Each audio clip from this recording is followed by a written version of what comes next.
ఇటున్న భగవంతుడు. అందుకని మనకి గురువు అన్నవారు చాలా చాలా చాలా చాలా ముఖ్యం. ఈరోజు మన హిందూ ధర్మంలో కానీ సనాతన ధర్మంలో కానీ బాగా పలచబడిపోవడానికి కారణం ఏంటంటే ఆ గురువు స్థానంలో ఎవరు వచ్చారు? పూజారులు వచ్చారు. సత్సంగం స్థానంలో ఏమొచ్చాయి? గుళ్ళు వచ్చాయి, దేవాలయాలు వచ్చాయి. శ్రవణము మననము స్థానంలో ఏమొచ్చాయి? పూజలు వచ్చాయి, ఆడంబరాలు వచ్చాయి.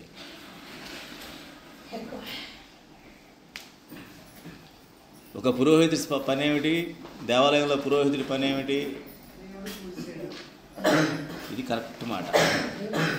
భగవంతుడికి కావలసినటువంటి సేవలు కానీ ఆయనకు కావలసినటువంటి పూజాధికారులు నిర్వహించడం కోసం ఒక పూజారిని నియమించడం జరుగుతుంది. మన ఇంట్లో కూడా పూజ చేసుకుంటే ఎవరు పెట్టుకోవాలి? పూజారిని పిలిపించు.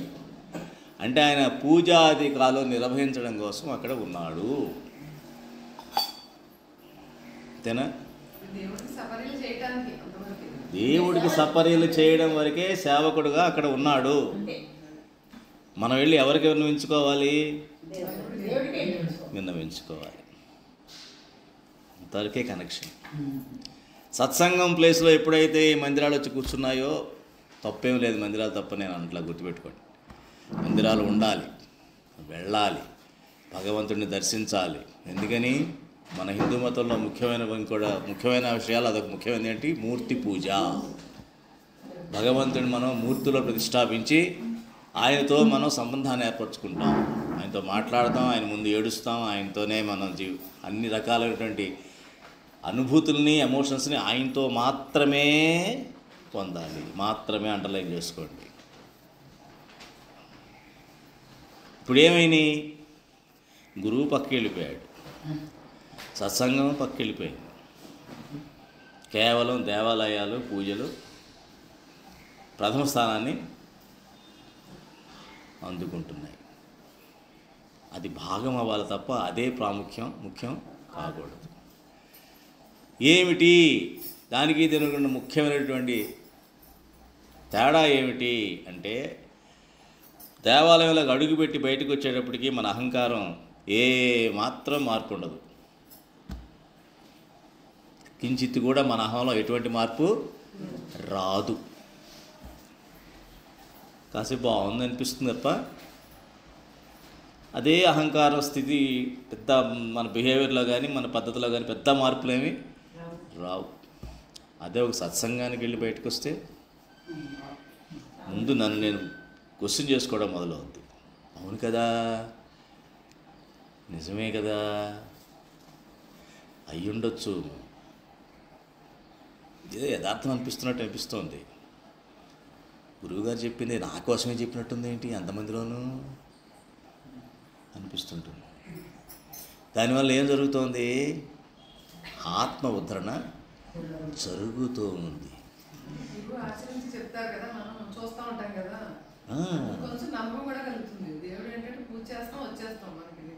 పూజ చేయండి, మీకు కావలసినట్టుగా చేయండి. రకరకాల పువ్వులు తీసుకురండి, ఆయన అలంకరించండి, ఆయన స్తుతించండి, ఆయన నైవేద్యం పెట్టండి, అన్నీ మనస్ఫూర్తిగానే చేయండి. కానీ సత్సంగం అన్నదాన్ని గురువు అదే ఆ క్వశ్చన్కి ఆన్సర్ అదే. నేను క్వశ్చన్ అదే ఆన్సర్. భగవంతుడికి భక్తుడికి మధ్యలో అనుసంధానకర్త ఎవరు? ఇప్పుడు ఇంత నేను చెప్పింది పూజారా గురువా అని అడగడం కోసం చెప్తున్నాను. గురువు. కానీ ఎంతమంది గురువుకి విలువిస్తున్నారు, పూజారికి ఎంత విలువిస్తున్నారు?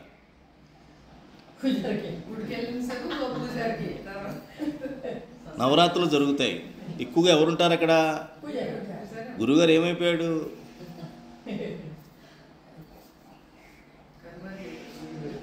చెయ్యండి, తప్పలేదు. ఎందుకని పూజారి ఎందుకు పెట్టినాం అక్కడ?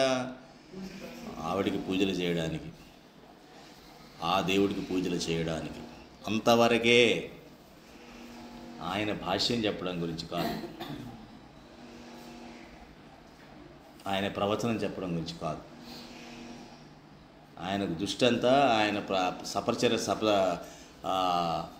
ఆయన చేసేటువంటి సేవ అంతా కూడా ఎవరికి ఉండాలి? భగవంతుడికి అన్నీ సరిగ్గా సవ్యంగా జరుగుతున్నాయన్న మీద దృష్టి దానికి ఉండాలి తప్ప మిగతా వాటి మీద ఉండాల్సిన అవసరం లేదు. కాబట్టి అది ఎప్పుడు మర్చిపోవద్దు. ఎప్పటికి కూడా భగవంతుడికి భక్తుడికి అనుసంధానకర్త గురువు. మన జీవితంలో గురువుకి ఇచ్చిన ప్రాముఖ్యత దేనికి ఇవ్వలేదు. ఎందుకని? గురు బ్రహ్మ, గురు విష్ణు, గురుదేవో మహేశ్వర, గురు సాక్షాత్ పరబ్రహ్మ, మాతృదేవోభవ, పితృదేవోభవ, ఆచార్య దేవోభవ. అక్కడ గురుస్థానానికి విలువ ఇచ్చారు. త్రిమూర్తుల్లో వరుసలో కూర్చోబెట్టారు ఆయన్ని. త్రిమూర్తులే కాదు, పరమాత్మ స్థానంలో కూర్చోబెట్టారు. అనుసంధానకర్త అంటే ఏంటి? భగవంతుడిని తెలిసేలా చెప్పగలిగేది కేవలం గురువు మాత్రమే. రెండో క్వశ్చన్ ఏంటి? అహింస అది ఏ ధర్మంలో ఉత్తమైంది అని అది అది పర్వాలేదు, అవన్నీ జీకే అమ్మా. రెండోది కాదమ్మా, నేను ముఖ్యం అనుకునే క్వశ్చన్ ఇంకోటి ఉంది అందులో. సత్సంగులకి ముఖ్యమైనటువంటిది భగవంతుడి యొక్క నివాస స్థానం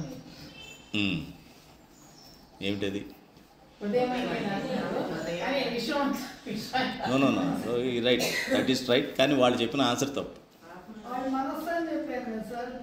హృదయం అన్నారు, మానవుని హృదయం అన్నారు. మానవుని హృదయంలో భగవంతుడు, భక్తుడు హృదయంలో ఉంటాడు. అది కరెక్ట్ ఆన్సర్. నేనేం చేయలేదు, దక్షిణామూర్తి గారు పెట్టారు. నాకు అన్నీ తెలిసిపోయినాయి, అన్నీ అర్థమవుతుంది, నేను చెప్పలేదు. కానీ మనవాళ్ళు ఏం చేస్తారో చూస్తూ ఉన్నా. పక్కన ఆయన ఫ్రెండ్ వచ్చారు కదా, మా క్లాస్మేట్ వచ్చాడు కదా, వాడు కూడా కాగితం తీసుకున్నాడు, అది కంప్లీట్ చేసి చూపించాను వాడికి. అది భక్తుని హృదయంలో తప్ప మానవ హృదయంలో ఉండడా? అందరిలోనూ భగవంతుడు ఉండడా? విష్ణు సహస్రనామం చదువుతూ ఉంటారంటారు ఏంటండి? విష్ణు అంటేనే అందరిలో ఉండేవాడు కదా కదా, మరేంటి ఉంటారంటారేమిటి? ఉంటాడు. మన ఇంట్లో భగవంతుడు ఎలాగైతే ఫోటో వేలాడుతుంటాడు ఆ గోడకి, లేకపోతే బొమ్మ పెట్టి అక్కడ పాపం ఎప్పుడు పూజ చేస్తాడో ఆవిడ ఎదురు చూస్తూ ఉంటాడు ఆయన పాపం. ఆ రకంగానో పడుంటాడు, చైతన్యంగా ఉండడు, పడుంటాడు. వీళ్ళల్లో సమస్యలన్నీ ఏంటి? పెళ్ళయ్యాక పడుంటారులే, ఏ కదా సమస్యలు. భార్య ఆ పడి ఉంటుందిలే, భర్త ఆ పడి ఉంటాడులే. ఇద్దరి మధ్య బంధాలు ఎక్కడున్నాయి? అలాగే భగవంతుడు కూడా పడి ఉంటాడులే. మళ్ళీ పొద్దున పూజ చేసేంత వరకు నన్ను డిస్టర్బ్ చేయకూడదు ఆయన. నాకు బోల్డ్ వ్యవహారాలు ఉంటాయి. పొద్దున్న లేచిందే రాత్రి వరకు ఇదే గోల, పూజ చేసుకుంటూ కూర్చుంటారా? ఇదే సత్సంగం అంటే సత్సంగం, రోజు సత్సంగమేనా? ఏదో నువ్వు టైం చెప్పు, టైంకి వస్తాను, చేస్తాను, మంచి పూజా ద్రవ్యాలు తెచ్చి నువ్వు చేసి పడేస్తాను, అంతేగాని మధ్యలో డిస్టర్బ్ చేయకు. ఏమ్మా ఏమ్మా అది అలవాట్లేండి. ఇవాళ రేపున్న సమాజంలో స్త్రీ చాలా కీలకమైనటువంటి వ్యక్తి అమ్మా.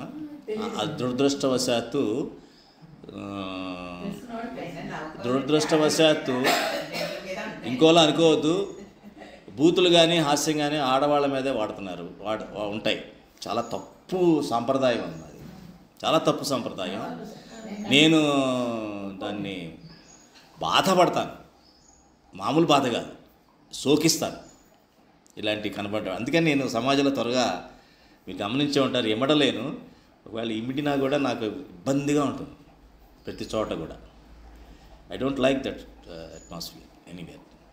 కాబట్టి లేడీస్ ఆర్ ఎంజాయ్ చేస్తున్నారు, నాకు తెలియదు ఆ విషయం, కానీ నేను దూరంగా పోను. సో దిట్స్ లాస్ట్ అది వదిలేసాను, టాపిక్ వేరే అయిపోయింది.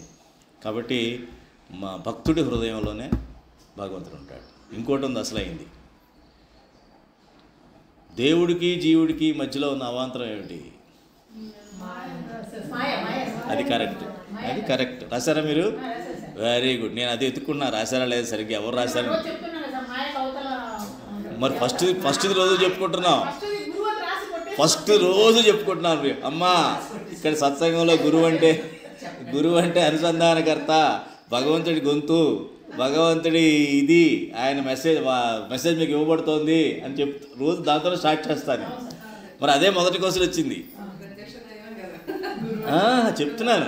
అది ఫస్ట్ క్వశ్చన్ అదే. అక్కడ చదువుకోవడానికి అవకాశమే లేదు. అది ఏమో అది రెండోది ఇది మాయ. మాయ సార్. దేవుడికి జీవుడికి దేవుడికి జీవుడికి మధ్యలో ఉన్నది మాయ. ఆ మాయ తెరను తొలగించడమే గుణాతీత స్థితి. ఈ మాయ తొలగించుకున్న జీవుడు ఏమవుతారు? గుణాతీత స్థితికి వెళ్తారు. వాళ్ళకి మాత్రమే పరమాత్మ సంపూర్ణంగా అర్థం అవుతాడు. మిగతా వాళ్ళకి పరమాత్మ అర్థం కాడు. ఏమ్మా? అదేనమ్మా, మాయకి పైనే కదా అక్షర బ్రహ్మ పరబ్రహ్మ. అదే గుణాతీత స్థితి. అది కూడా క్వశ్చన్ తప్పు. ఉండవలసిన గుణాలుగా తప్పది.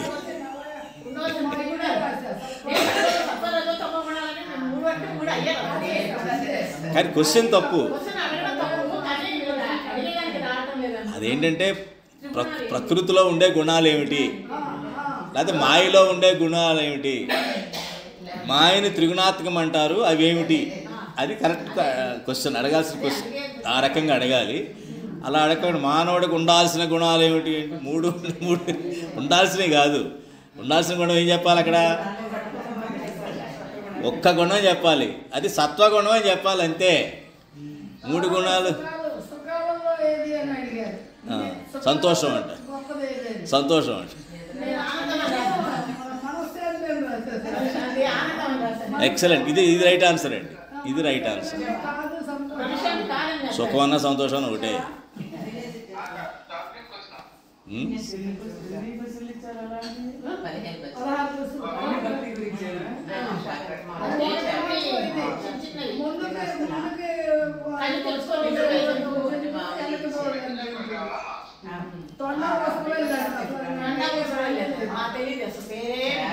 ఏదమ్మా అవి వద్దులేండి, అలాంటి వేస్ట్. అట్లాంటి అన్న చివరిలో అహింస పరమో ధర్మ, అది గుర్తుపెట్టుకోండి. ఈ మూడు గుర్తుపెట్టుకోండి, 4 ఇంపార్టెంట్. ఇక మర్చిపోకూడదు మీరు. అందుకని దీన్ని మననం అంటారు. వినడం వేరు, మననం చేయడం వేరు. ఇలా మననం చేసుకుంటే మనకి ఎప్పటికీ ఆవిడ చెప్పినట్టుగా మర్చిపోం. సో ఆ మననానికి ఇంకో అవకాశం దొరికినందుకు నేను చాలా ఆనందపడుతున్నాను. తప్పు చేయడం మానవ సహజం, తప్పేం లేదు. కానీ ఇవి గ్యారంటీగా అసలు మర్చిపోకూడదు. ఈ రెండు చాలా ఇంపార్టెంట్. దేవుడికి జీవుడికి మధ్యలో తెర ఉన్నది మాయ. మాయ మాయ తెర తీయగరా అని ఏమన్నాడు? ఆ తెర ఏమిటి? తరనగానే మన కట్టడం, పూజ గది కట్టడం కనిపిస్తుంది, అది కాదు. అక్కడ తీమంత తెర ఏమిటి? మాయ తీరా స్వామి, నా వల్ల కాదు ఈ మాయ తెర తొలగించడం. పరమాత్మ నువ్వు తొలగించాల్సింది తప్ప నా వల్ల కాదు అని తన యొక్క అశక్తతని వ్యక్తపరుచుకుంటాడు భక్తుడు. ఎప్పుడు కూడా ప్రతిదీ నా గొప్పతనం, నేను చేయగలిగాను అని అనేవాడు ఎప్పుడు భక్తుడు కాడు. నా వల్ల కాదు, నేను దాసుడిని, నేను చాలా అసమర్థుడిని, అశక్తుడిని అనుకున్నవాడే భక్తుడిగా. అదే శరణాగతి అంటే. శరణాగతి లక్షణాలు ఇవన్నీ కూడా. అలాగే మొట్టమొదటిది గురువు మాత్రమే. ఆ గురువు గొప్పతనం చెప్పడం కోసం నేను పోల్చాను పూజారితో. ఎవరి బాధ్యతలు వాళ్ళవే, దీన్ని పోల్చొద్దు. వాళ్ళ పని వీళ్ళు చేయలేరు, వీళ్ళ పని వాళ్ళు చేయకూడదు కూడా. కాబట్టి మనం ఏమన్నా ఒక ప్రవచనం వినాలన్నా, ఒక ఆధ్యాత్మికటువంటి ఏదన్నా ఒక మెసేజ్ మనకు రావాలన్నా గురువు ద్వారా వినాలి, కానీ వారి ద్వారా కాదు. వాళ్ళు ఏదో చెప్తారు, అక్కడికే చదివి చెప్పేస్తారు, కానీ అది కాదు. దాన్ని మననం చేస్తూ సత్సంగాల్లో పాల్గొంటూ ఉంటే అప్పుడు మనకి ఇది వస్తుంది. ఈ రెండు మర్చిపోమాకండి, ఈ మూడు కూడా. ఏదమ్మా? అదే కదా, అది ఆయన ఏదో అంటే అది ఊరినే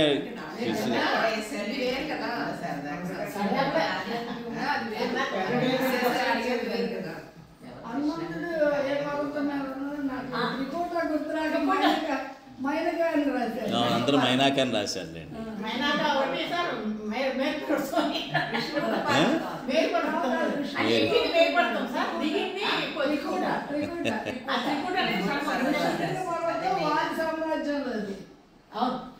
మైనాక అన్నది సముద్రంలో వచ్చి పైకి వస్తాడు, అది మైనాకుడు. లంకలో త్రికూట పర్వతం. వెళ్ళమ్మా.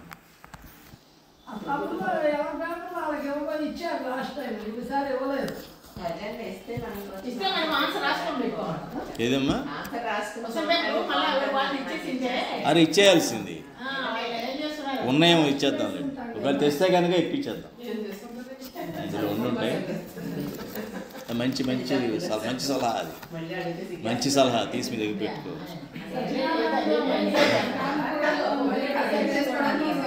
అవునమ్మా.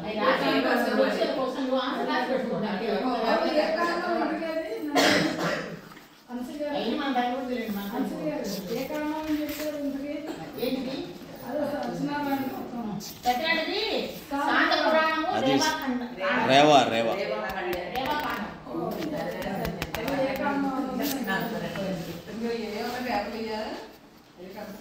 ఇంక సర్దుకోలేదు అనుకుంటా, అలాగే ఉన్నాయి. ఉన్నాయమ్మా? నేను చెప్తాలే, సాయంత్రం కలుస్తారు కదా. నేను ఓకే అమ్మా, ప్రార్థన చేయండి. క్లాంబరధరం విష్ణుం శశివర్ణం చతుర్భుజం ప్రసన్నవదనం ధ్యాయేత్ గజాననపద్మార్కం గజాననమహర్నిశం అనేకదంతం భక్తానాం ఏకదంతముపాస్మహే.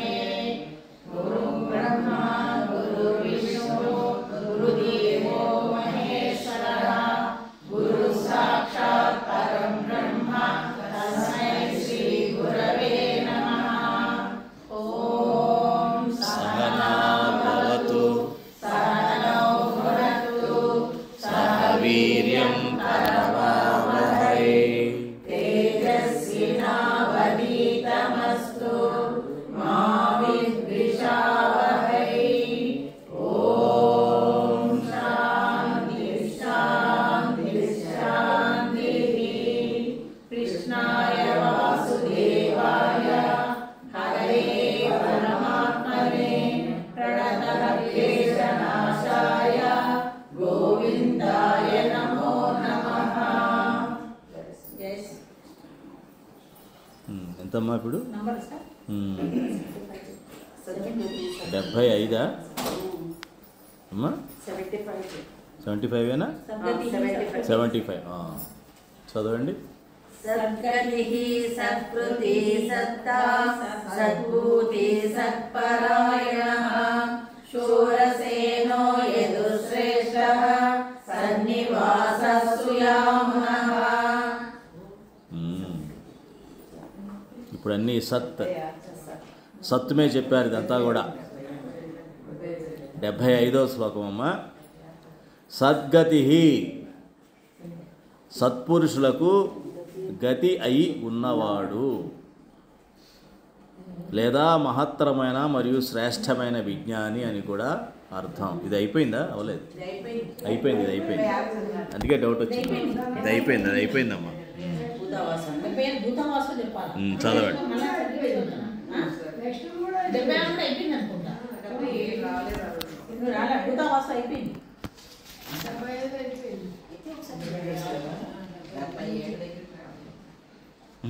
డెబ్బై ఆరు అయినా 76 అవలేదు.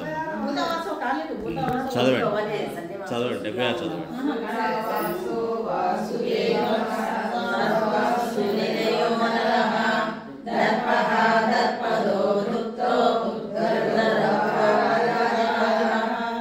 ఇంకొకసారి.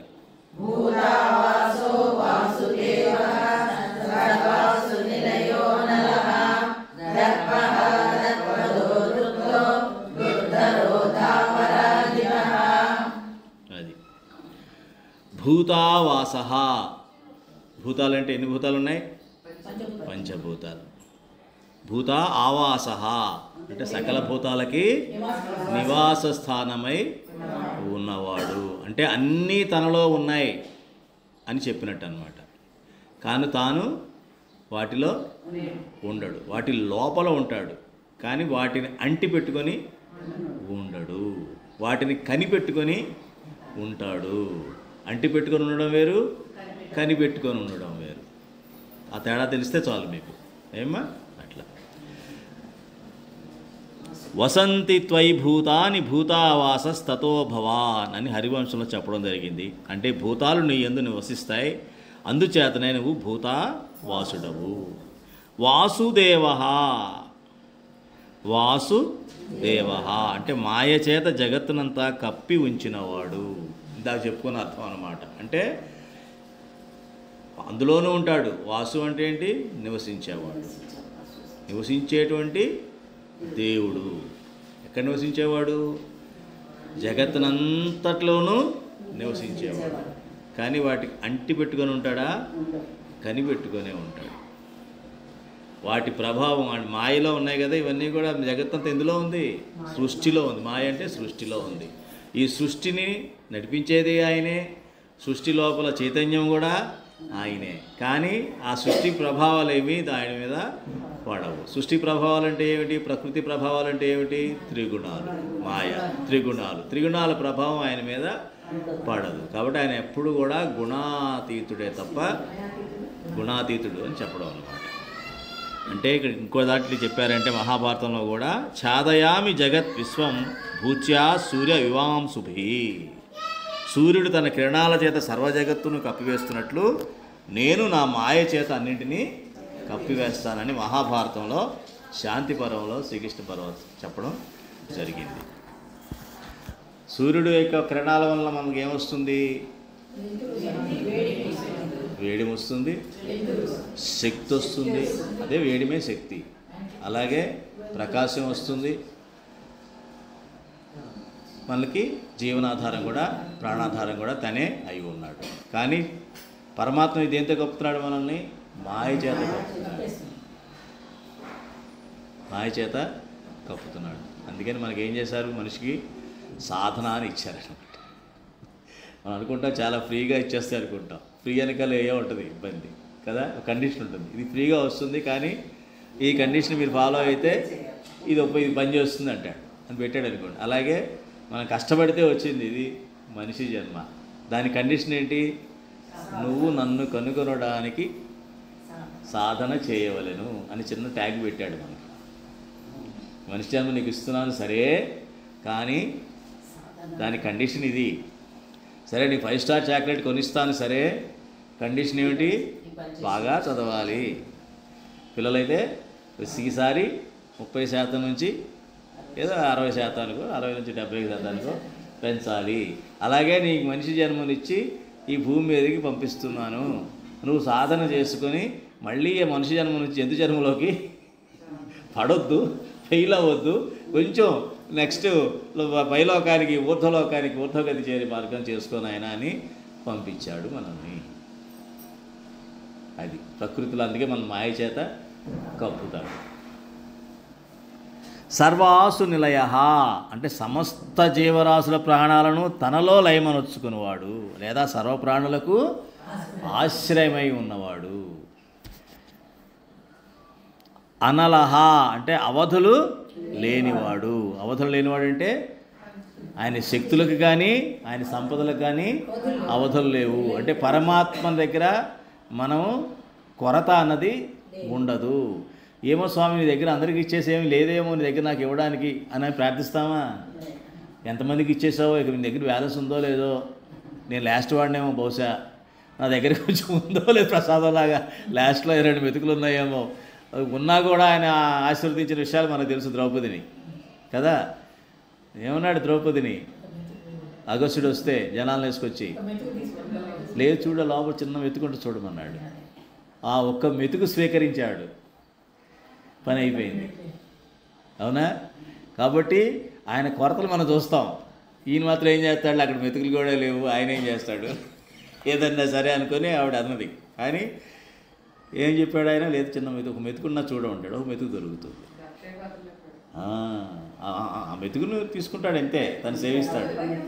ఒక్క మెతుకు తను సేవించేటప్పటికి వాళ్ళకి ఆకలంతా పోయింది. ఏం తిన్నా కూడా వాళ్ళకి కడుపు నొప్పి వచ్చేసి రకరకాల ఏదన్నా ఆయన చూసుకుంటాడు. ఏం చేయాలి, ఎవరికి ఎలా చేయాలన్నది ఆయన చూసుకుంటాడు, ఎవరి ద్వారా ఎలా చేయించాలా అన్నది. అలాగా దర్పహ అంటే అధర్మవర్తన గలవారి గర్వాన్ని అణుచువాడు. ఇక్కడ కూడా గమనించండి, అధర్మ ప్రవర్తన కలిగిన వారి గర్వాన్ని అణుస్తాడు. కాబట్టి ఎవరన్నా మనకి గర్వంతో కనిపించినా, లేకపోతే మనలోనే గర్వం ఎప్పుడన్నా తొణికిసలాడినా మనం ఈ విధంగా భావించవచ్చు. ఎప్పుడోసారి దానికి అణగదొక్కుతాడు. ఎవరు? పరమాత్మ.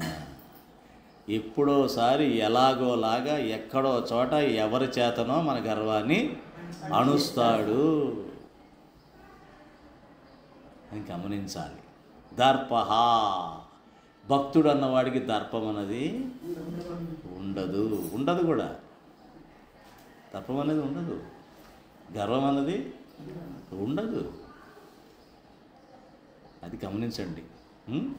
దర్పం అన్నది ఎప్పుడు కూడా జీవితంలో మనం భావించకూడదు. దర్పాన్ని ఇప్పుడు ప్రదర్శించకూడదు. మనం ఎప్పుడు కూడా ఏది ఇచ్చినా భగవంతుడు ఇచ్చాడు నాకు ఇది అని అనుకోవాలి. ఆ యొక్క ఏమనాలి, దాసగుణం ఉండాలి ఎప్పుడు కూడా. దాసగుణం ఉంటేనే మనం గొప్పవాళ్ళం అవుతాం. దర్పదహ, ధర్మాత్ములకు దర్పాన్ని కలిగించి ముందుకు నడిపించేవాడు. ఇక్కడ దర్పం ఏమిటి? మళ్ళీ ఆత్మవిశ్వాసం. అంటే బయట చూసే వాళ్ళకి ఏమనిపిస్తుందంటే, ఏమి లేకపోయినా దర్పంగా ఉన్నాడు అంటారు చూసారా, అక్కడిది పనిచేస్తుంది అన్నమాట. ఒక భక్తుడు అన్నవాడు, లేకపోతే ఒక ధర్మాత్ముడో తన యొక్క నడవడికలో కానీ ఎక్కడ కూడా జంకకుండా, ఒక భయం లేకుండా, ఒక బెదురు లేకుండా, ఎప్పుడూ స్వచ్ఛంగా తనకు తాను ముందుకు వెళ్ళిపోతుంటాడు, గంగానదిలాగా ప్రవహిస్తూ ఉంటాడో, వాళ్ళలో ఉన్న దర్పాన్ని అంటే ఆత్మవిశ్వాసాన్ని కలిగిస్తాడు ఆయన. వాళ్ళ ఎటువంటి భయాన్ని కల్పించడు. భయం వస్తే ఏం చేస్తుంది? మళ్ళీ ప్రవర్తనలో మారిపోతాయి. అదనమాట. దృప్త అంటే స్వానందంలో సదా సంతుష్టాంతరంగుడై ఉండేవాడు. తృప్త అంటే యాక్చువల్గా తృప్త ఎప్పుడు కూడా సంతృప్తితో ఉన్నవాళ్ళు. సంతృప్తితో ఉన్నవాళ్ళు కంటెంట్మెంట్ అంటారు. సంతృప్తితో ఉంటారు. సంతృప్తితో ఉండడం అంటే ఏమిటి?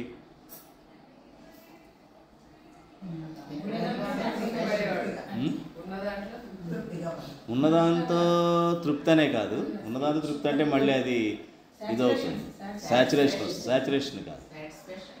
సంతృప్తి అంటే ఏంటంటే మనం ఏదైతే పరిస్థితిలో ఉన్నామో దాన్ని పూర్తిగా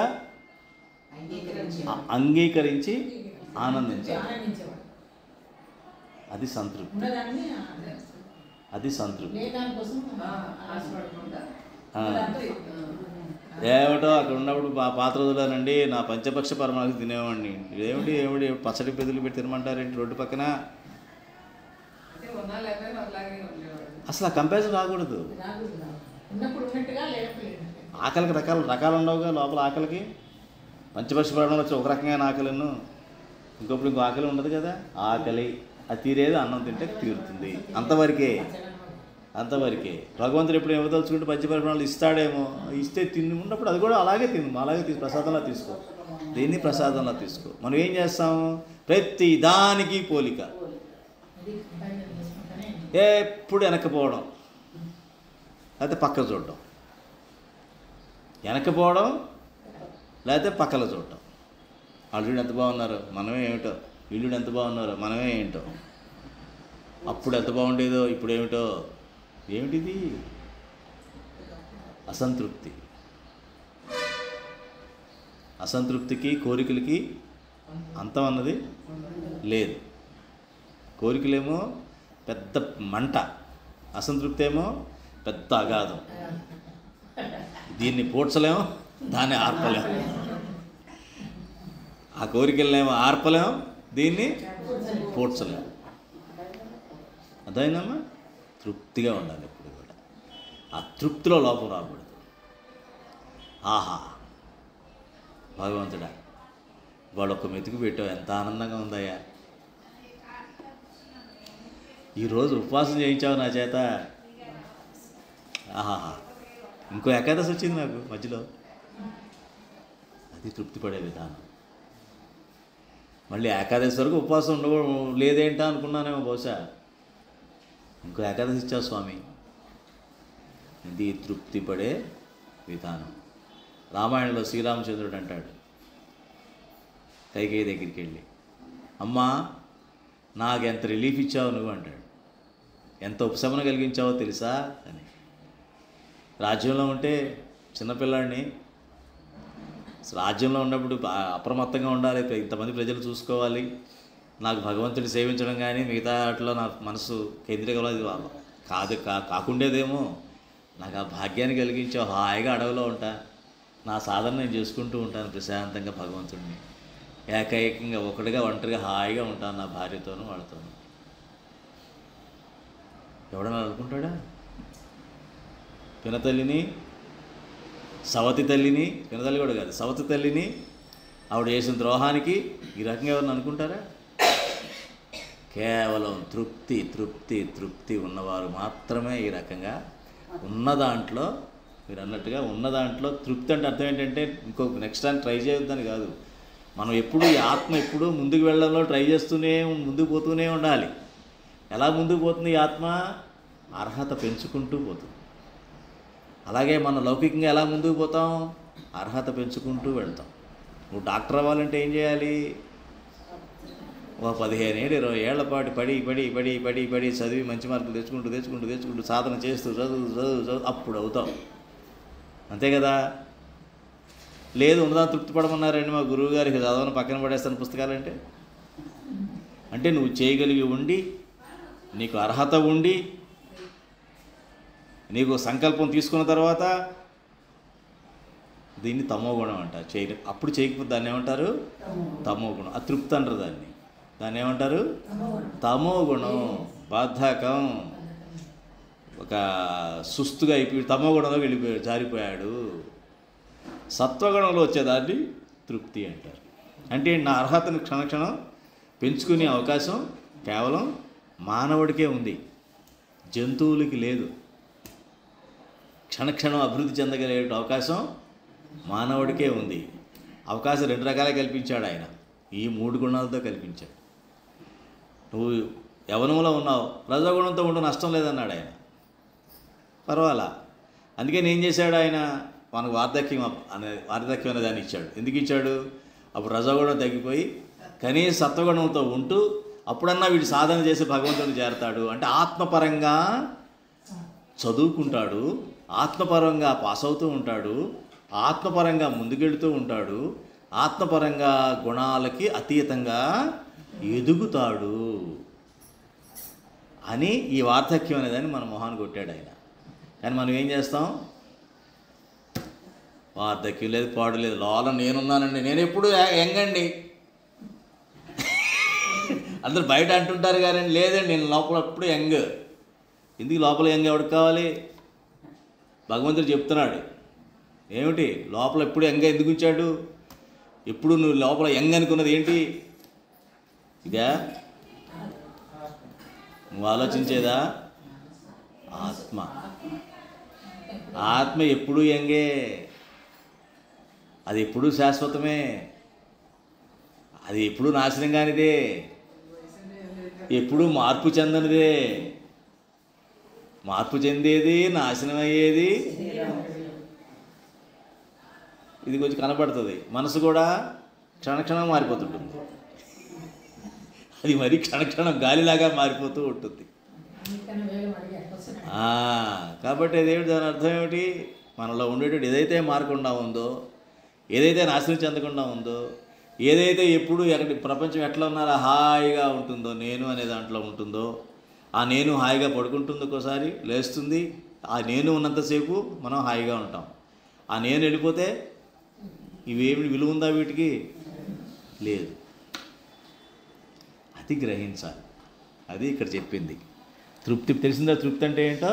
స్వ ఆనందంలో మనం ఎప్పుడు ఈ స్వ ఆనందాన్ని పోగొట్టుకోకూడదు.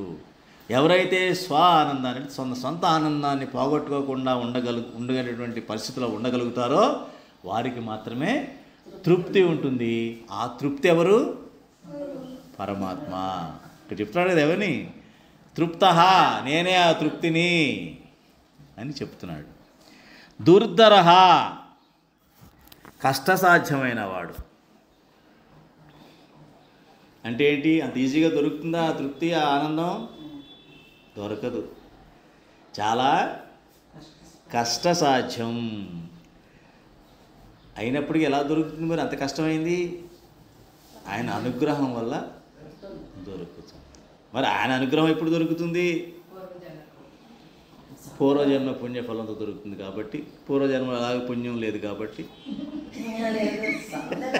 ఇప్పుడన్నా పుణ్యం తెచ్చుకుందాం అనుకొని ఉదాహరణ చెప్తున్నాను. పుణ్యం లేకపోతే మనిషికి ఎందుకు పుడతాం? బోల్డంత పుణ్యం చేసుకుందాం, అందులో అనుమానమే లేదు. అయితే ఏంటంటే ఆయన అనుగ్రహానికి ఒకటే ఒక కండిషన్, నేను సదాచారం సత్ప్రవర్తన ఆయన ఆజ్ఞల్ని పాటిస్తూ ఉండాలి. అంతే కదమ్మా. ఇప్పుడు ఒక తండ్రికి ఇద్దరు పిల్లలు ఉన్నారు. ఒకడు జులాయి నాశనం చేసేస్తున్నాడు, ఒకడు మంచిగా ఎదిగాడు, చక్కగా ఉన్నాడు. ఎవరికి ఇస్తాడు ఆయన ఆస్తి? ఇస్తాడు.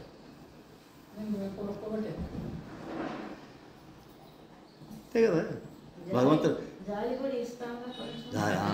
కరెక్ట్, జాలిపడి కూడా ఇస్తాడు, జాలిపడి కూడా ఇస్తాడు. కానీ నెక్స్ట్ తరాన్ని తీసుకెళ్లేది ఎవరు? నెక్స్ట్ తరాన్ని తీసుకెళ్లేది ఎవరు? రెండోవాడు ఏం చేస్తాడు? రెండోవాడికి అవకాశం ఇచ్చింది ఎవరు? ఇచ్చాడా ఆయన? అవకాశం ఇచ్చాడా లేదా? ఆస్తి ఇచ్చాడు, అవకాశం ఈక్వల్గా అవకాశం ఇచ్చాడు. ఈయనకి ఎంత ఇచ్చాడు? ఆయనకి కూడా అంతే అవకాశం ఇచ్చాడు. నిలబెట్టుకునేవాడు ఒకడు, పోగొట్టుకునేవాడు ఇంకొకడు. నిలబెట్టుకునేవాడు అంటే అర్థం ఇక్కడ మన సందర్భం ఏం చెప్పుకోవచ్చు? వీడు ఆత్మతో పాటు నెక్స్ట్ జన్మకి తీసుకెళ్తాడు. రెండోవాడు ఏం చేస్తాడు? ఈ ఆత్మనే నాశనం చేసేస్తాడు. ప్రస్తుతం ఉన్న ఆత్మనే, అంటే తండ్రి పరమాత్మ అనుకోండి, ఇక్కడ తండ్రి పరమాత్మ ఇచ్చినటువంటి అనుగ్రహాన్ని ఈ ఆత్మకి తగిలించకుండా దుర్వినియోగం చేసి ఈ ఆత్మని పతనం చేసేస్తాడు. ఉదాహరణకి తండ్రితో పాటు సంపాదించిన ఇల్లు ఇచ్చాడు అనుకోండి, వీడేం చేస్తాడు? ఇల్లు పీకి పందిరేస్తాడు. రెండోవాడు ఏం చేస్తాడు? ఇల్లు పీకి పందిరేస్తాడు. అంటే ఏంటనమాట? ఈ మనిషి జన్మ కూడా పోగొట్టుకొని కిందకి వెళ్ళిపోతాడు. భగవంతుడి అనుగ్రహం అందరి మీద ఇస్తాడు. పాపం మీరు అన్నది మంచి పాయింట్, అది ఇస్తాడు. కానీ దాన్ని ఉపయోగించుకోవడం చేత కాని వాడు ఏం చేస్తాడు? అజ్ఞానం అయిపోతాడు. కాబట్టి భగవంతుడి దృష్టిలో అందరూ బిడ్డలే. అందుకనే పరమాత్మ ఎప్పుడు కూడా కనిపెట్టుకొని ఉండేది. ఎవరిని కనిపెట్టుకుంటాడు ఆయన? అందరినీ కనిపెట్టుకుంటాడు. అంటే ఎవరినంటి పెట్టుకుంటాడు? ఎప్పుడైతే మంచి పిల్లాడికి ఆస్తి వచ్చిందో, అది ఇచ్చాడో తండ్రి, నా తండ్రి ఎంత కష్టపడి ఎంత ప్రేమగా నాకు ఇచ్చాడో కదా అని దానిపైన ఒక గౌరవభావంతో దాంతో మంచిగా ఉంటూ శుభ్రంగా దాన్ని మంచిగా చూసుకుంటూ ఉంటాడు. రెండోవాడు ఏం పట్టించుకోడు, వచ్చిన దాన్ని చూసుకుంటాడు. అమౌంట్ ఎంత, ఏంటి, దీన్ని ఏం చేయాలి, ఇదే తప్ప తండ్రి ఇచ్చినటువంటి ఆ ప్రేమ, తండ్రికి ఇచ్చినటువంటి ఆ అనుగ్రహం, తండ్రి ఇచ్చినటువంటి బంధం ఇవేమీ కనిపించవు. వాడి గురించి అదొక్కటి వ్యవహారం, అది క్వాంటిటీ కనిపిస్తుంది తప్ప దీని వెనకాల ఉన్నటువంటి ఆ ప్రేమ అన్నది కనిపించదు. అది ఇక్కడ చెప్పుదండి. కాబట్టి క్లేశోధిక తరస్తేషా అవ్యక్తాసక్త చేతసాం అవ్యక్తాహి గతిర్దుఃఖం దేహవద్భిరవ ఆప్యతే. అవ్యక్త రూప మార్గం దేహాభిమానులకు చాలా కష్టతరమైనది. అవ్యక్త రూపంపై మనసు నిలపడం చాలా కష్టమైన పని. దేవుడు మనకు కనబడ్డ కాబట్టి మనం ఏం చేస్తాం? కనబడిన దాని మీద దృష్టి పెట్టడం కష్టం కదా, అవునా? అందుకని అవ్యక్తంగా భగవంతుని పొందాలనుకోవడం చాలా కష్టమైనటువంటి విషయం. శూన్యం నుంచి మనం ఏది పుట్టించలేము, శూన్యం నుంచి మనం దేన్ని పుట్టించలేము. అందుకని మనం ఎప్పుడూ కూడా ఒక బంధంతో, వ్యక్త రూపంతో, అందుకనే మన సనాతన ధర్మం హిందూయిజం చనిపోవడానికి కారణం ఏంటంటే, ఇప్పటికీ నిలదొక్కున్న కారణం భగవంతుడిని వ్యక్త రూపంలో చూస్తాం, మూర్తి పూజ చేస్తాం. ఆయనకి మనకి ఉన్న బంధాన్ని, ఈ శరీరం పోతే పోయిందనుకోము, ఆయనకి మనకున్న బంధాన్ని ఆత్మ పరమాత్మ బంధంగా ఉంటూ ఇది ఎప్పుడూ ఉంటుంది అనే విషయం మనం నమ్ముతాం. ఏ జంతు శరీరం తీసుకున్నా, ఏ మనిషి శరీరం తీసుకున్నా, ఎన్నో జన్మల నుంచి నాకు ఆయనకి సంబంధం ఉంది అని నమ్ముతాం. అందుకని ఇది నిలబడింది. మిగతా చోట్ల ఏం దొరుకుతాయంటే, అక్కడ పుస్తకం ఉంటుంది, ఒక గ్రంథం, వాళ్ళకి సంబంధించిన మత గ్రంథం ఉంటుంది. దాన్ని ఆచరించేవాళ్ళు ఆచరిస్తూ ఉండగా ఉండగా ఉండగా ఉండగా నిలబడుతుంది. ఎప్పుడైతే దాన్ని ఆచరించడం లోపిస్తుందో అది పడిపోతుంది, అది నిలబడవు. ఎందుకని? ఆ బంధం అన్నది ముందుకి వెళ్ళడం లేదు. వాళ్ళ ఆత్మ పరమాత్మ సంబంధాన్ని సరిగ్గా అర్థం చేసుకోరన్నమాట. అందుకని ఏం చేస్తారు, ఆ గ్రంథాలని వాళ్ళు చాలా పదిలంగా పెడుతూ ఉంటారు. ఇక్కడే చదవాలంటారు, దానిపైన దుప్పటేసి కప్పుతారు, ఏదో పెడతారు. దాని పవిత్రతను పోగొట్టుకోకుండా వాళ్ళు దాన్ని ఈ మత గ్రంథం పవిత్రమైనది అని చెప్తూనే ఉంటారు. ఈ మత గ్రంథం పవిత్రమైంది అంటే మనం ఎక్కడా చెప్పం. ఏ గ్రంథం హిందూయిజంలో ఏది పవిత్ర గ్రంథం చెప్పండి అంటే చెప్తాం, భగవద్గీత అంటాం, విష్ణు చాలా ఉంటాయి మన దగ్గర. కానీ అంత పవిత్రంగా దాన్ని పక్కన పెట్టి దాన్ని అసలు ఇంకోళ్ళు ముట్టుకోకుండా ఇవేమి మనం ఏమి చెయ్యం. అంత స్వాతంత్రం ఉంది కాబట్టి ఇప్పుడు ఇంకా నిలబడింది.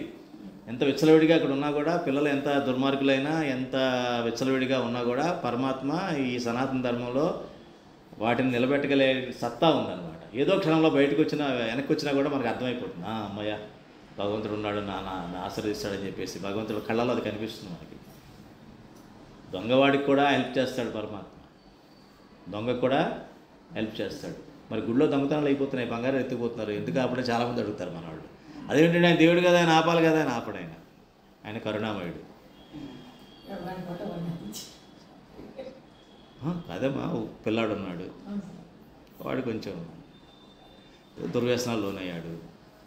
తల్లి బంగారం చిన్న ఉంది పెట్టెలో, ఆవిడ నిద్రపోతుంది. వాడు వచ్చి గొలుసు పట్టుకెళ్ళిపోతున్నాడు. కళ్ళు మూసుకుంది కానీ చూస్తాను, గమనిస్తుంది. తీసుకెళ్తే ఏమైనా అంటదా? ఏమీ అనదు, ఏమీ అనదు. ఎవరితో ఆడవాలి? పరమాత్మని పట్టుకుంటే. ఎవరైతే దొంగగా ఉన్నాడో, ఎవరైతే దుష్ప్రవర్తనలో వెళ్ళిపోయాడో సడన్గా మారిపోతాడు. ఇప్పుడు ఈవిడ పరమాత్మ దగ్గర నిష్కల్మషంగా కల్మషం అంతా కక్కేయాలి. నేను ఏ పాపం చేశానో ఏ జన్మలో స్వామి, ఇట్లాంటి కొడుకు కాదు. కొడుకు ఉన్నవాడు కొడుకేనమ్మా ఎప్పుడు కూడా. ఇట్లాంటి అట్లాంటి అనకూడదు. ఎప్పుడు పిల్లల్ని మనం వేరుపరిచి చూడకూడదు. తల్లిదండ్రులు చేసేటువంటి చాలా తప్పుడు పని ఏంటంటే, ఇట్లాంటి వాడు అంటే ఆడు గొప్పవాడని చెప్పడం వీడికి ఇండైరెక్ట్గా. ఇంకోటి గొప్పవాడు, నువ్వు ఇట్లా అని చెప్పడం. మరి నీకే పుట్టింది ఇద్దరు, ఏమనాలి, ఎవరిని తిట్టాలి? చాలా తప్పది. ఏం చేసే పొరపాట్లు, తల్లిదండ్రులు చేసే పొరపాట్లు ఇవన్నీ కూడా. అందరూ సమానమే, ఆ కొడుకైనా ఈ కొడుకైనా సమానమే. భగవంతుడిని మనం ఎప్పుడైతే సత్సంగాల్లో ఉండి భగవంతుని సరిగ్గా అర్థం చేసుకుంటామో భగవంతుడిని వేడుకోవాలి. తండ్రి, ఏదో నేను చేసిన పొరపాటు వలన ఈ రకంగా జరుగుతోంది, నా పాపాలు ఉండుంటాయి, దయచేసి నన్ను నువ్వు కరుణించు అని చెప్తే నెమ్మదిగా పిల్లాడి మీద ప్రభావం చూసి సడన్గా మారిపోతాడు. ఇప్పుడు నువ్వు పద్దాక దేవుడు పూజ చేస్తూ ఉన్నావు, నువ్వు వాళ్ళనే నమ్ముతున్నావు, భగవంతుడే నమ్ముతున్నావు ఫీలింగ్ ఎప్పుడు అతనికి వస్తుందో, అరే మా అమ్మ భగవంతుడు నమ్ముతుంది అబ్బా, ఎప్పుడో ఒకసారి కూడా మనం వెళ్ళాలి అనుకుందాం. ఎవరో నాన్న వెళ్తే వెళ్ళారు, ప్రసాదం తీసుకెళ్ళు. సరే అమ్మ వస్తున్నాను తీసుకుని వెళ్తే చిన్న బొట్టు పెట్టుకో, అంతే. ఇలా బొట్టు పెడతాను రా, ఇలా అక్షంతలు వేస్తారు వాళ్ళకి పండుగ రోజు. అవునా, సరిగా అక్షంతలు వెళ్ళిపోవాలంటాడు. పర్లా వెళ్ళు, నీ పని నువ్వు చేయి, భగవంతుడు దగ్గర చేయవాడిని. ఇవన్నీ ఎప్పుడు సాధ్యం అవుతాయి? సత్సంగంలో ఒక గురువు ద్వారా పరమాత్మ యొక్క ఇది మనకు తెలిసినప్పుడు మాత్రమే సాధ్యం అవుతుంది. ఎందుకని సత్సంగంలో మన భగవంతుడిని మనం ఫీల్ అవుతాం. మనం చేసే చిన్న చిన్న పొరపాట్లు మనకి ఇప్పుడు అర్థమవుతాయి. ఇది పొరపాట, ఇన్నాళ్ళు ఇంత పొరపాటు చేశానే, ఇది ముందే తెలిసి ఎంత బాగుండేది అనిపిస్తూ ఉంటుంది. అవునా? ఆ ఫీలింగ్ రావడమే మనలో మార్పుకి దారి. అదే ఫీలింగ్ వాళ్ళ కూడా వస్తుంది. కాబట్టి మనం ఎవరిని కూడా పక్షపాత ధోరణిలో, ముఖ్యంగా ఒక తల్లిదండ్రి పిల్లల్ని ఎప్పుడు పక్షపాతంగా చూడకూడదు, అంతే. ఇదే కదా మీ బైబిల్ స్టోరీ కూడా ఉంది. ఇది చిన్నప్పుడు చదివి ఉంటాం మనం. బైబిల్లో క్రిస్టియన్స్ ఒక స్టోరీ ఉంటుంది, తప్పిపోయినవాడని చెప్పి కొడుకు అని చెప్పేసి. వాడు చిన్న ఇలా వ్యసనాలతో వెళ్ళిపోతాడు. ఒక చిన్న కొడుకు పెద్ద కొడుకు వెళ్ళిపోతాడు, ఇల్లు ఎక్కడికి వెళ్ళిపోతాడు అంతటితో. వీడు మళ్ళీ ఏమీ లేక గొర్రెలు కాసుకునే వాళ్ళు వస్తూ వెళ్తూ గొర్రెలు తింటూ ఉంటాడు అనమాట. అట్లా వస్తాడు, ఊళ్ళోకి వస్తాడు. వచ్చేటప్పటికి ఈ తండ్రి గమనిస్తాడు ఈ కొడుకుని. నువ్వు నా కొడుకు కదా అంటాడు. ఆ సిగ్గుపడుతూ దూరం వెళ్ళిపోతుంటాడు. ఆయన దగ్గరికి తీసుకొని ఇంటికి తీసుకొచ్చి ఇంటి దగ్గర సెలబ్రేషన్ చేస్తాడు. నా చిన్న కొడుకు వచ్చాడు, అదే పెద్ద కొడుకు చిన్న కొడుకు బయటికి వెళ్ళిపోయిన కొడుకు తప్పిపోయిన కొడుకు వచ్చాడు అని పెద్ద సెలబ్రేషన్ చేస్తాడు. అది చూసి ఇంట్లో ఉన్న కొడుకు కోపం వస్తుంది. నాకు ఎప్పుడు ఇంత పెద్ద సెలబ్రేషన్ చేయలేదు, నీ చెప్పిన మాట విన్నాను, నీతోనే ఉన్నాను, శుభ్రంగా ఉన్నాను, నాకు ఇంత పెద్ద సెలబ్రేషన్ నాకు నా పుట్టినరోజు కానీ నాకు సంబంధించి ఏ రోజు కూడా నువ్వు ఇలా ఇంత బ్రహ్మాండంగా సెలబ్రేట్ చేసినట్టు నేను చూడలేదు అంటాడు. సరే అప్పుడు అంటాడనమాట, వాడు ఆనందం, అది తండ్రి యొక్క ఆనందం. అప్పుడు వాళ్ళ మార్పు వచ్చేసింది. మార్పు వచ్చి అప్పుడు ఇక్కడ ఉంటాడు. ఇవన్నీ పరమాత్మ యొక్క గొప్పతనం చెప్పడం కోసం చెప్పేటువంటి కథలు. ఇవన్నీ ఎవరైతే జీవితంలో ఆచరిస్తూ ఉంటారో వాళ్ళకి ఇది అనుభవానికి వస్తాయి ఇవన్నీ కూడా. అది అనుభవానికి వచ్చిన నాడు మనలో తృప్తి అన్నది పెరుగుతుంది, లేకపోతే అసంతృప్తే ఉంటుంది. అసంతృప్తి ఉండేటప్పుడు మనం ఏం చేస్తాం, ఎప్పుడు ఏదో లోపల ఏదో లేనట్టు, ఏదో కోల్పోయినట్టు, ఇప్పుడు లోపల ఏదో ఒక గ్యాప్ ఉంటానే ఉంటుంది. ఎంత తిన్నా ఫుల్గా తిన్నా కూడా ఆకలేస్తుంటాడు చూసారా. ఏమిటోండి అన్నీ తిన్నా కానీ మళ్ళీ ఆకలేస్తుంది, గంట అవ్వలేదు అంటుంటామే. ఆ టైప్లో గుళ్ళకి వెళ్తాం, తీర్థయాత్రలు చేస్తాం, అన్నీ చేస్తాం, సత్సంగాలకు వెళ్తాం, అన్నిటికి వెళ్తాం, కానీ లోపల అది లోటు కనిపిస్తుంది. ఎందుకనంటే మన బంధం సరిగ్గా ఏర్పరచుకోవాలి, కరెక్ట్గా ఆత్మకి సరిగ్గా అనుసంధానం చేయటంలా. ఎప్పుడైతే అనుసంధానం చేస్తామో గాలిలో కొట్టుకుపోయే గడ్డిపోచలా ఎక్కడిదాడు కొట్టుకుపోము, స్థిరంగా ఉంటాం. మనం స్థిరంగా ఉంటాం. ఎంత తుఫాను వచ్చినా కూడా స్థిరంగా ఉంటాం. చూడండి, పెద్ద పెద్ద చెట్లు తుఫానికి పడిపోతాయి, గడ్డిపోచ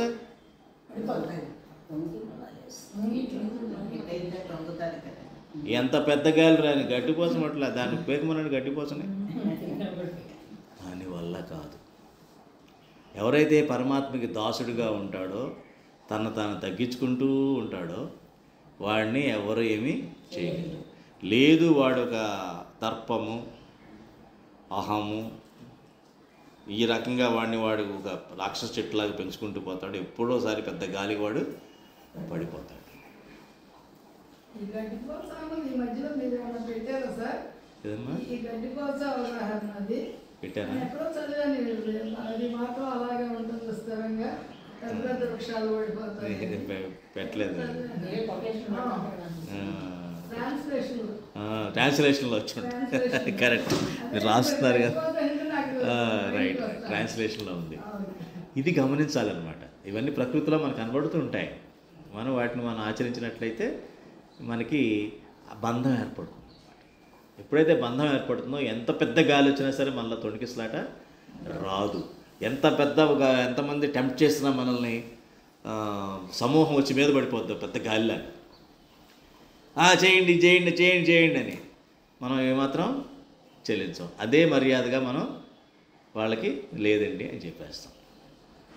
మనం ఎటువంటి రియాక్షన్ వాళ్ళ మీద చూపించు. చాలా గొప్పవాడిని కాబట్టి చేయనొద్దు, ఇదంతా మన క్లాస్ పేకొద్దు, నువ్వు నీలా ఉన్నంతే అంతవరకే, కానీ నేను చాలా ఇది అది వద్దు.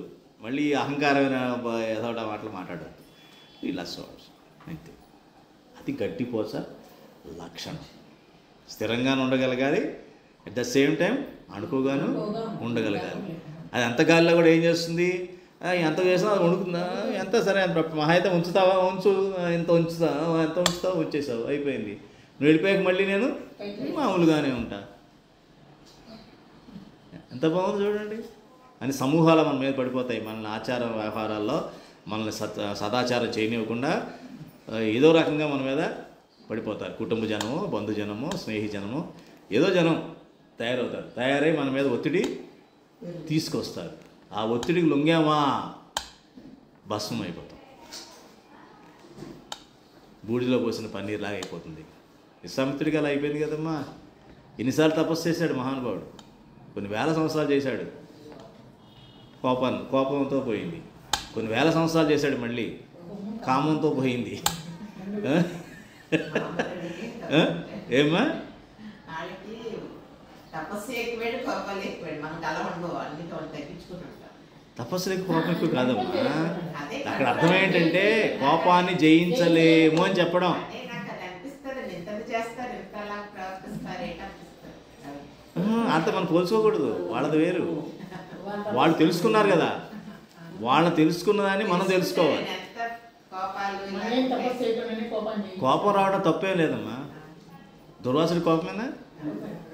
ఆయన మహర్షే కదా. అదే మళ్ళీ దానివల్ల ఏదో కథ ఉంటుంది, కాకపోతే అనిపించడానికి ఇంత అలాగా ఇన్ని రకాలు చేసినా మళ్ళీ వాళ్ళకి అంత చీటికలో ఎంత తేడా వస్తుంది. వస్తుంది. ఎందుకంటే మన పరిపూర్ణలం కాదు. ఎవరికి వస్తుంది ఎవరికి రాదంటే గుణాతీత పురుషుడికి రాదు. కానీ నన్ను నేనేమనుకోవాలి? అక్షరుణ్ణి అనుకోవాలి. అక్షరుడు అంటే ఏంటి? అక్షరుణ్ణి అంటే ఆత్మని అనుకోవాలి. అది పోవాలంటే ఎప్పుడు పోతుంది? అది నేను ఆత్మను అనుకున్నప్పుడే పోతుంది. నాకు నేను పోగొట్టుకుంటానంటే పోదు. కానీ నేను ఆత్మను అనుకోవడానికి తగ్గ గైడ్ ఎవరు? గురువు, సత్పురుష గురువు. ఆయన ఆల్రెడీ గుణాతీత స్థితిలో ఉంటాడు. మనం చూసాం కోపం మీద ఒక ప్రవచనం చెప్పుకున్నాం. ఏమిటది? కోపం ఎన్ని రకాలుగా అధిగమించవచ్చు? చెప్పండి. ఆనందము, ఓర్పు, సహనం, క్షమ క్షమ. పోగొట్టుకోవచ్చు. ఎవరు చెప్పారు అది? గుణాతీతంగా సత్పురుషుడు చెప్పారు. ఎలా చెప్పారు? ఆయన ఉదాహరణ ద్వారా చెప్పారు. ఏంటో ఉదాహరణ? మహాస్వామి మహారాజు లిఫ్ట్లో వెళ్తున్నప్పుడు కరెంటు పోయింది. నలుగురు ఉన్నారు. అరగంట సేపు అదే ఉక్కిరి బిక్కిరి స్థితిలో ఉన్నారు. అయినా కూడా ఏమీ తెలియనట్టుగా అతి మామూలుగా ఉన్నాడు ఆయన. అక్కడ ఉన్నంతసేపు కూడా మామూలుగానే ఉన్నాడు. బయటకు వచ్చిన తర్వాత కూడా వాళ్ళు తిడతాడేమో మేనేజర్ అని చెప్పి వీళ్ళందరూ కూడా ఏమీ అనొద్దు అని చెప్పారు. మామూలుగా ఉండండి అని చెప్పారు. అది క్షమ. మరి ఓర్పు ఎక్కడుంది? ఆ స్థితిలో ఉన్నప్పుడు అరగంట అక్కడ ఉండి తన యొక్క మానసిక స్థితిలో ఎటువంటి మార్పు రాలేదు. మనకేమొస్తుంది? క్షణం చాలు. భయం వస్తుంది, కోపం వస్తుంది, కోపము అన్ని ఏమైపోతుంది? ఓర్పు అంటే ఏంటి? భరించడం. ఓర్పు అంటే అర్థం ఏంటి? భరించడం. ఆ స్థితిని అలాగే భరించే ఓపికనే ఓర్పు అంటాం. ఏమిటా కర్మ ఇప్పుడు చేస్తున్నాను ఏమిటో ఇట్లాంటి ఇలా తిట్టుకోకూడదు. మళ్ళీ అక్కడ కోపం తెచ్చుకోకూడదు. అమ్మా ఎలాగో హార్ట్ అటాక్ వస్తుంది, పోతారు ఉంటారు. అది దాని దుష్పరిణామాలు మనకు తెలుసు, కానీ తెచ్చుకుంటాం. ఎందుకని మీరు చెప్పింది కరెక్ట్. హార్ట్ అటాక్ వస్తున్నాడు, కోపం తెచ్చుకోరు మనం. ఎందుకంటే అమ్మ ప్రాణాలు పోతాయా అంత వద్దులేండి. అయితే అదే పని చేస్తుంది. కానీ ఇప్పుడు దా చెప్పిన సత్సంగ ప్రవచనం మటుకు ఇన్ఫ్లుయెన్స్ చూపించదు. సత్పురుషుడు, క్షమ, ఓర్పు అవి మటుకు గుర్తే రావు. కానీ హార్ట్ అటాక్ వస్తే చూసుకో అన్నావు, అమ్మ అయితే కోపం రాదు, కోపం అవుతుంది అంటాడు. కోపం మింగినా వస్తుంది. కోపం మింగినా హార్ట్ అటాక్. కోపం మింగితే ఇంకా వస్తుంది. లోన స్ట్రెస్ పెరిగిపోయి ఆర్గాన్స్ అన్నీ పగిలిపోతాయి. బాగా చెప్పారు. కాబట్టి ఇప్పుడన్నమ్మా మన ఆలోచన విధానాన్ని ఇప్పుడు కూడా సత్పురుషుడి ద్వారా ఆలోచించాలి. ప్రతి దాన్ని ఆలోచించాలి. అప్పుడు నీ మనసు ఏం చేస్తుందంటే లొంగిపోతుంది. మనం ఏం చేస్తాము? చుట్టుపక్కల వాళ్ళతో పోల్చుకుంటూ మనం ఉంటాం. వాళ్ళతో పోల్చుకున్నసేపు మన సమాధానం దొరకదు, ఉపశమనం దొరుకుతుంది. ఎట్లాగా? ఏముందండి లోకంలో 90 మంది ఎట్లాగే ఉన్నారు, ఏముందండి పెద్ద ఏముంది, 10 మందికి అలా మనం ఎందుకు ఉండాలి? ఉపశమనం. మనకి ఉపశమనం. ఎందుకని ఆ 90 మంది గుంపులో కంఫర్ట్ వస్తున్నాను. 90 మంది గుంపులో కలిసిపోయా కదా నేను.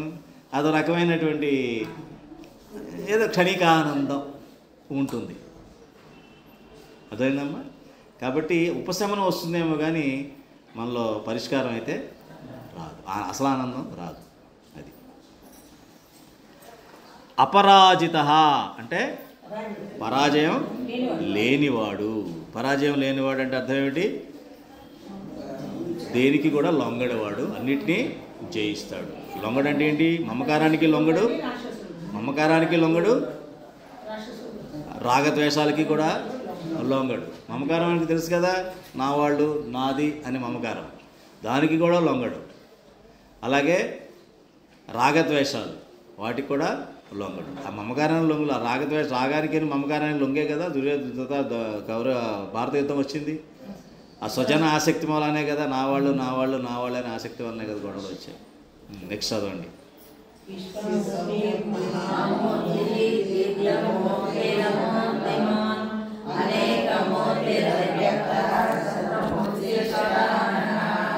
విశ్వమూర్తి, విశ్వమే తన రూపంగా కలవాడు. మహామూర్తి అంటే విరాట్ స్వరూపుడు. దీప్తమూర్తి తేజస్వరూపుడు అంటే జ్ఞానంతో ప్రకాశించేవాడు. అమూర్తిమాన్ ఒక రూపం అంటూ లేనివాడు. అది ఇప్పుడు దాకా ఏం చెప్పారు? విశ్వమూర్తి అంటే విశ్వమే తన రూపంగా కలవాడు. మహామూర్తి విరాట్ స్వరూపుడు అంటే ఎంత ఎత్తు ఉంటాడండి, ఎంత వెయిట్ ఉంటాడు చెప్పలేము, విరాట్ స్వరూపుడు.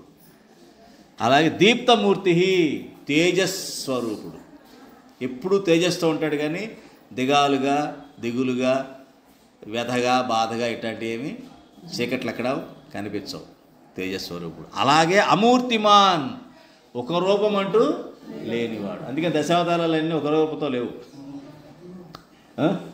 ఇప్పుడు ఏ రూపం కావాలంటే ఆ రూపాన్ని ఆయన ధరించగలడు తప్ప ఈ రూపమే నేను ఆయన చెప్పలేడు. అనేక మూర్తి, ఇందాక మనం చెప్పుకున్నట్టుగా అనేక రూపాలు కలవాడు అంటే అవతారాలు, అనేక అవతారాలు కలవాడు అని అర్థం. అవ్యక్త వ్యక్తం కానివాడు. వ్యక్తం అంటే ఏం చెప్తాం మనం? ఎంత ఎత్తుంటాడండి, ఎంతలా ఉంటాడు, ఏ రంగు, ఇలా మాట్లాడతాం. ఏదన్నా ఒక విషయం, ఒక వస్తువు కానీ ఒక వ్యక్తి గురించి తెలుసుకోవాలంటే ఆ వ్యక్తి అంట. వ్యక్తం అంటే వ్యక్తి. ఆ వ్యక్త లక్షణాలు ఏవైతే ఉంటాయో అట్లాగా ఏమీ ఉండవు. ఇది ఫిక్స్డ్ లక్షణాలు ఏమీ రూపంలో ఉండవు. శతమూర్తి అనేక రూప కలవాడు. శతానన అనేక ముఖాలు కలవాడు. అంటే ఏమిటి? ముఖాలు కలవాడు అంటే ఏం చెప్పాం మనం? చెప్తాం అందులో ఏంటమ్మది? సహస్రపాద్ అంటే ఏంటి? అనేకమైనటువంటి కాళ్ళు చేతులు, సహస్రాక్ష అనేకమైనటువంటి కళ్ళు కలవాడు అంటే భగవంతుడికి ఎక్కడైనా చూడగలడు అని చెప్పారే. తొండ ఉసరు వెళ్ళలాగా ఇటన్నా చూడగలడు అన్న టైప్లో ఆయన అనేక ఇటైనా ఆయన చూడగలడు. ఇంకో స్వామి చెప్పుకొని ఆపుద్దామా? కొట్టేద్దాం రేళ్ళింటికి. చదవండి.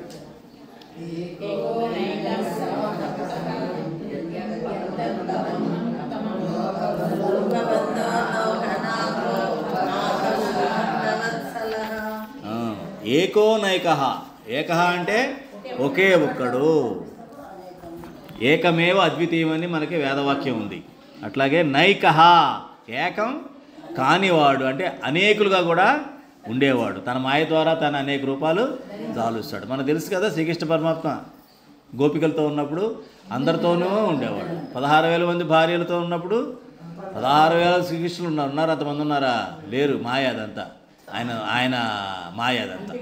అది అట్లా. సవహ అంటే ఈ సోమయజ్ఞ స్వరూపుడు. కహ అంటే ఆనంద స్వరూపుడు. కం బ్రహ్మ అంటారు. అందుకనే కిం ఏమిటి అనే ప్రశ్నకు సమాధానమైన వాడు అంటే సర్వపురుషార్థ రూపుడై ఉండడం చేత ధ్యానించడానికి అర్హుడైన వాడు. అందుకే కదా అడిగాడు అర్జునుడు, కిం తద్బ్రహ్మ కిం అధ్యాత్మం అని అడిగాడు. ఎవరు ఆ బ్రహ్మ అంటే ఎలా ఉంటాడు, ఈ అధ్యాత్మం అంటే ఏమిటి అని భగవద్గీతలో శ్రీకృష్ణ పరమాత్మ అడుగుతాడు. యత్ అంటే ఏది ఉండడం తన స్వభావమై ఉన్నదో అది తానే అయి ఉన్నవాడు. అంటే బ్రహ్మం అంటే ఎవరు? పరమాత్మే. అది ఆయన స్వభావం. స్వభావం ఏం స్వభావం అయింది? బ్రహ్మ స్వభావం. బ్రహ్మ అంటే ఏంటి? గుణాతీత స్వభావం. గుణాతీతుడైన వాడినే బ్రహ్మ అంట. అది ఆయన స్వభావం. యతోవా ఇమాని భూతాని జాయంతే, దేని నుండి సర్వభూతాలు ఆవిర్భవిస్తున్నాయో ఆ బ్రహ్మం తానే అయి ఉన్నవాడు. తత్ వృద్ధి చెందువాడు, అంతే కదా, వృద్ధి చెందే గుణం ఆయనకి ఉంది. ఓం తత్ సదితి నిర్దేశో బ్రహ్మణ త్రివిధ స్మృత అని భగవద్గీతలో చెప్పాడు ఆయన. ఓం తత్ సత్, ఓం అన్నది పరమాత్మ, తత్ ఆ తత్వం, సత్ ఎప్పుడు ఉండేది, పరమాత్మ అనే తత్వం ఎప్పుడు ఉంటుంది, ఎల్లప్పుడూ ఉంటుందని చెప్పేది ఓం తత్ సత్ అంటే దాని అర్థం అది. ఓకే, పదమనుత్తమం ఉత్తమ స్థానమై ఉన్నవాడు అంటే ముముక్షువులందరికీ గమ్యస్థానమై ఉన్నవాడు, దాన్ని మించినది మరొకటి లేదు, కాబట్టి దాన్ని పదం అనుత్తమం అని అంటారు. గార్గి అడుగుతుంది క్వశ్చన్, ఆ పైన ఆ పైన ఆ పైన ఎవరున్నారంట అడుగుతుంది.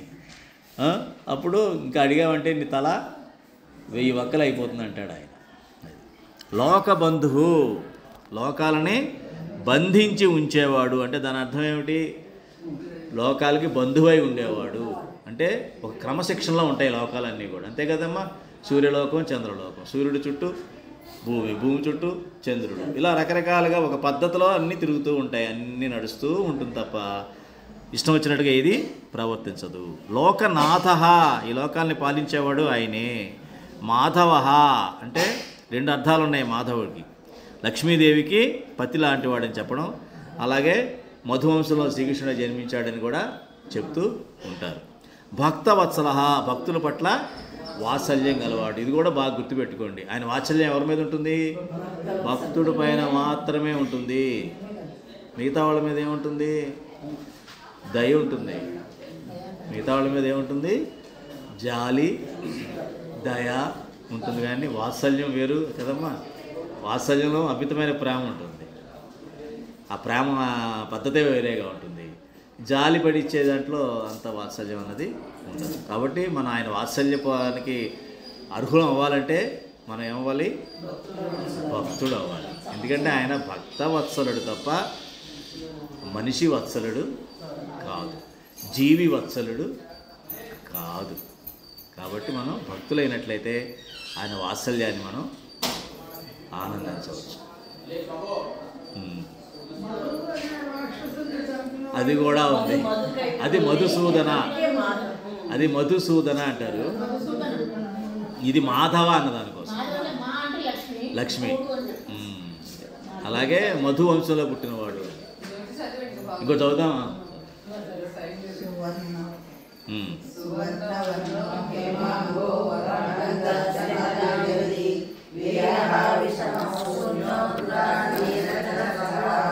సువర్ణవర్ణ, బంగారు ఛాయతో ప్రకాశించేవాడు. హేమాంగ, బంగారం వంటి అంగాలు కలవాడు అంటే రూపం కలవాడు. వరాంగ, సుందరమైన అంగాలు కలవాడు. చందనాంగది, ఆహ్లాదాన్ని కలుగజేసే అంగదాలను ధరించినవాడు. చూసారా, అన్నీ కూడా అన్నీ శ్రేష్టమైనవి, ఇవన్నీ కూడా లోహాల్లో శ్రేష్టమైనది ఏంటి, బంగారం. అందుకని ఆ బంగారం వర్ణంతో ఉంటాడు ఆయన ఎప్పుడు కూడా. అలాగే ఈ యొక్క చందనం అన్నది చాలా ఆహ్లాదాన్ని కలుగజేసినటువంటిది. అలాగే వీరహ, వీరులను సంహరించినవాడు అంటే ఏంటి, ఎవరైతే వీరులని విర్రవీగుతూ ఉంటారో, ఎవరైతే నేను వీరుణ్ణి అని విర్రవీగుతూ ఉంటారో వాళ్ళందరినీ కూడా ఆయన సంహరించినవాడు. విషమహ, తనతో సమానమైన వారు లేనివాడు, ఆయనకి ఆయనే సాటి, అంతే తప్ప ఆయనతో సమానం ఎవరు కూడా లేరు. శూన్య, శూన్యరూపుడు లేదా ఆకాశస్వరూపుడు. దీని అర్థం ఏంటంటే ఆకాశస్వరూపుడు అని కాదు, అక్కడ మీనింగ్ ఏంటంటే ఎవరికైనా అంటి ఉండేవాడు కాదు. ఆకాశానికి అంటుతుందా ఈ గ్రహాలు ఇవన్నీ కూడా ఏం లేవు కదా, అందులో ఉంటాయి అంతే తప్ప దానికి అంటుకునేవి ఉండవు, దానికి విడివిడిగానే ఉంటాయి అన్నీ కూడా, అట్లాగనమాట. ఘృతాశీ అంటే జారిపోయిన కోరికలు గలవాడు అంటే ఏ కోరికలు లేనివాడు. అచలహ, చలించనివాడు.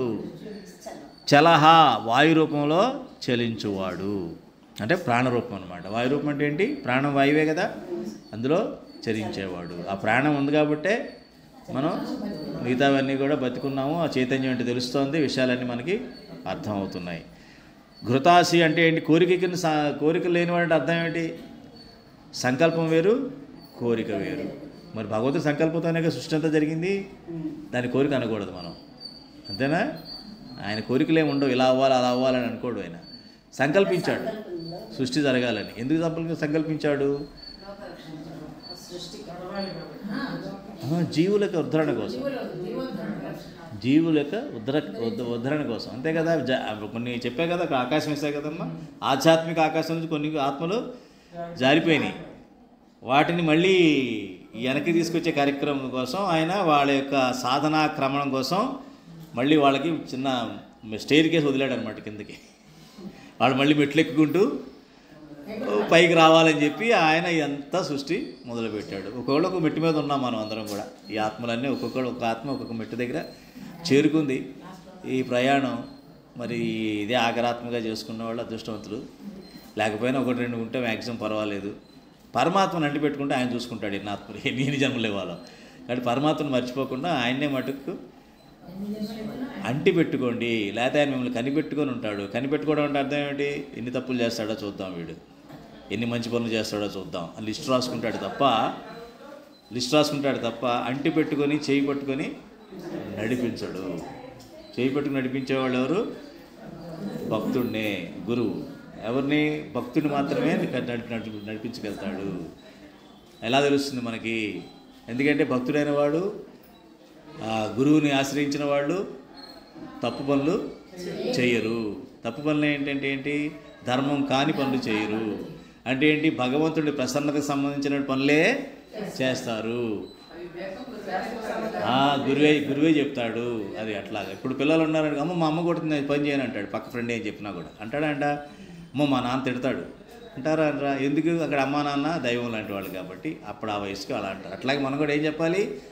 ఇది భగవంతుడి ప్రసన్నతకి కుదరదు. ఇది నా మనసే ఉంది ఇక్కడ. భగవంతుడు వచ్చే అవకాశం లేదు ఈ పని చేస్తే. నేను ఈ పని చేస్తే భగవంతుడు ఏ క్షణం ఇందులో ఉండడు, కూర్చోడు, ఇక్కడ వెళ్ళిపోతాడు. ఇక్కడ నుంచి భగవంతుడు ఇక్కడ కూర్చోడు. అమ్మో భగవంతుడు లేకపోతే నాకు భయం వేస్తుంది.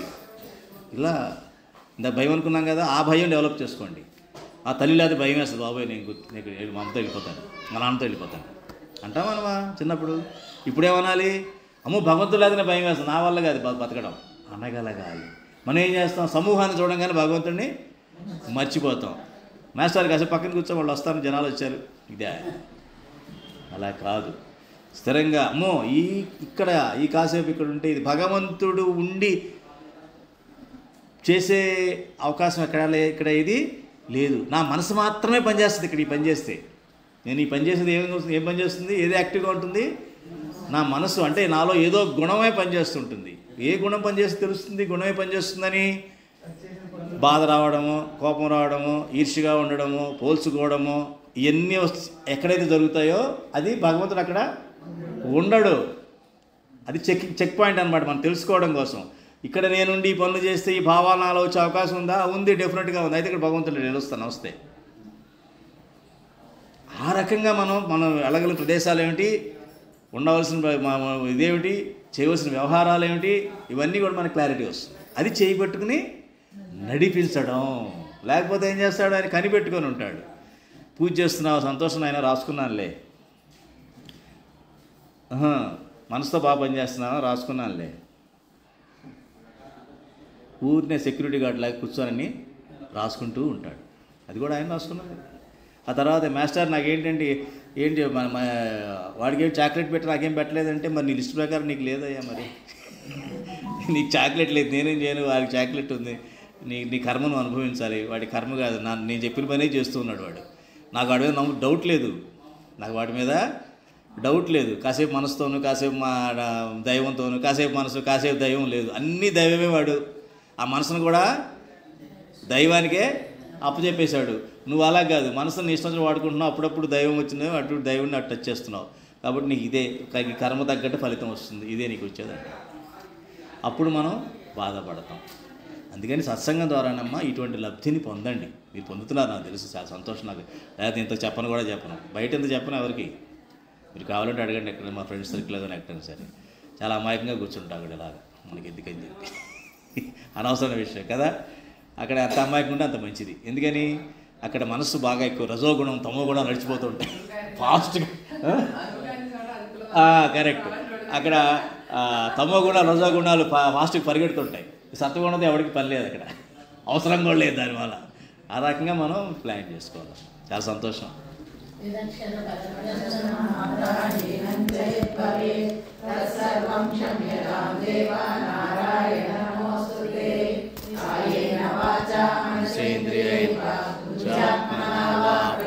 స్వభావాత్ యజ్జత్ సకలం పరస్మై నారాయణాయేతి సమర్పయామి.